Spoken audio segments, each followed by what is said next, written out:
కర్నూలు జిల్లా పశ్చిమ ప్రాంత రైతులకు సాగునీరు అందించేందుకు నాబార్డ్ రుణ సహాయం అందించనుంది. ప్రభుత్వ చొరవతో రైతులు సాగునీటి కష్టాలు తీరనున్నాయి. ఇక పుష్కలంగా సాగునీరు అందించే పశ్చిమ ప్రాంతంలో వలసలు తగ్గుతాయని స్థానికులు చెబుతున్నారు. నాబార్డ్ సాయంపై హంద్రీ నివాస్ రుజుల Sravanthi project circle SC Rajan బాబుతో రాయలసీమ నుంచి మా special correspondent face to face. Handri Nivas రుజుల స్రవంతి ప్రాజెక్టును ట్రయల్ చేసి నేటికి 14 ఏళ్లు గడిచినప్పటికీ కర్నూలు జిల్లాలో మొదటి దశ కింద పూర్తి స్థాయిలో ఆయకట్టు భూములకు సాగునీరు అందించకపోవడంతో ఇటు రైతాంగం తీవ్రంగా నష్టపోతుంది. ఒకవైపు కాలువలో నీటి ప్రవాహం కొనసాగుతున్న రైతులకు మాత్రం సాగునీరు కరువైపోయింది. ప్రస్తుతం ఇదే అంశం మీద మనతో మాట్లాడేందుకు హంద్రీ నివాస్ సృజల స్రవంతి ప్రాజెక్టు ఎస్సీ గారు రాజన్ బాబు సార్ ఉన్నారు. ఆయనతో అడిగి అసలు ఈ ప్రాజెక్టు కింద మొత్తం ఆయకట్టు ఎంత, అసలు పూర్తి స్థాయిలో ఆయకట్టుకు భవిష్యత్తులోనైనా సరే సాగునీరు అందించే అవకాశం ఉందా లేదా అన్న విషయాలను అడిగి తెలుసుకునే ప్రయత్నం చేద్దాం. సార్, హంద్రీ నివాస్ సృజల స్రవంతి ప్రాజెక్టు కింద అసలు కర్నూలు జిల్లాలో మొదటి దశ కింద ఎంత ఆయకట్టు ఉంది, ప్రస్తుతం మనం ఇస్తున్న ఆయకట్టు ఎంత సార్? కర్నూలు జిల్లాలో హంద్రీ నివాస్ ప్రాజెక్టు మల్యాల నుంచి స్టార్ట్ అయ్యి కుప్పం వరకు వెళ్తుందండి. టోటల్ 6 lakhs పైన ఆయకట్టు ఉంది. దాంట్లో భాగంగా కర్నూలు జిల్లాలో 80,000 ఎకరాల ఆయకట్టు ఉంది. దాంట్లో 80,000లో ఒక 38,000 ఆల్రెడీ ఇస్తున్నాము మనము.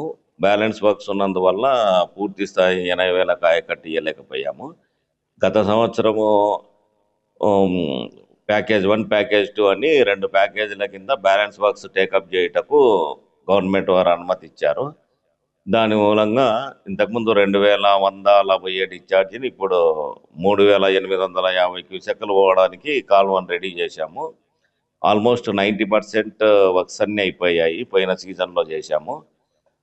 ప్యాకేజ్ 1 అని 0 నుంచి 88 వరకు ప్యాకేజ్ 1, 88 నుంచి 216 కిలోమీటర్ వరకు ప్యాకేజ్ 2 అని.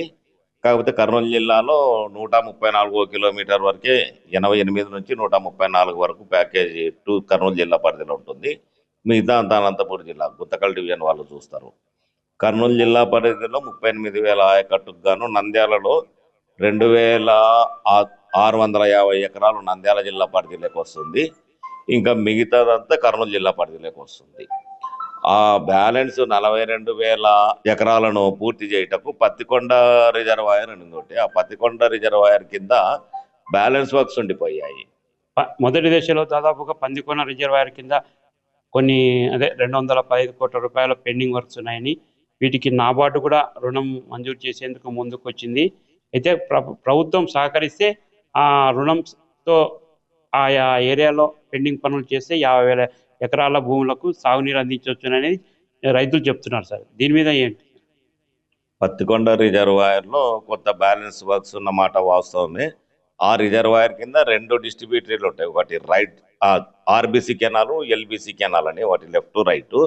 ఆ 2 వాటి కింద ఇప్పుడు బ్యాలెన్స్ వర్క్స్ టేకప్ చేసుకోవడం వల్ల మనం ఇంకా అదనంగా ఒక 42,000 ఎకరాలకు ఆయకట్టు ఇవ్వచ్చు.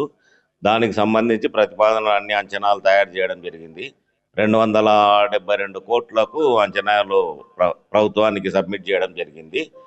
గవర్నమెంట్ వాళ్ళు నాబార్డు వాళ్ళతో కూడా మాట్లాడారు. ఆ మధ్య వాళ్ళు కూడా లోన్ ఇవ్వడానికి రెడీగా ఉన్నారు. అది మాకు అడ్మినిస్ట్రేటివ్ అప్రూవల్ వచ్చి మనకు ఫైనాన్స్లో అది ఫైనాన్స్ డిపార్ట్మెంట్ వాళ్ళు కంకరెన్స్ ఇచ్చేస్తే వాళ్ళు గవర్నమెంట్ యాక్సెప్టెన్స్ తీసుకొని నాబార్డు వాళ్ళు లోన్ ఇవ్వడానికి రెడీగా ఉన్నారు. సో షార్ట్లీ అది కూడా అవుతుందని అనుకుంటున్నాము. అది ఇవ్వడం వలన ఆ బ్యాలెన్స్ వర్క్స్ వితిన్ 1 yearలో మేము కంప్లీట్ చేసి కర్నూలు జిల్లాలో వెస్టర్న్ పార్ట్ పశ్చిమ ప్రాంతాల్లో ఉన్న డ్రాట్ ఏరియా, అంటే కొంత వెనకబడిన ప్రాంతాలు, ప్రతి సంవత్సరం వలస కూలీలు అలా వెళ్ళే ప్రాంతాలు అవన్నీ. సో అక్కడ కూడా సస్యశ్యామలం చేస్తామని మేము అనుకుంటున్నాం. అంటే సార్, అదేవిధంగా హంద్రీ నివాస్ ప్రాజెక్టు కింద 8 తూములను Pattikonda MLA K E Shyam Kumar proposal చేశారు సార్. ఆ పనులు ఈ సీజన్లో జరిగే అవకాశాలు ఉన్నాయి, లేకపోతే ఏమన్నా జాప్యం జరిగే అవకాశం ఉంది సార్?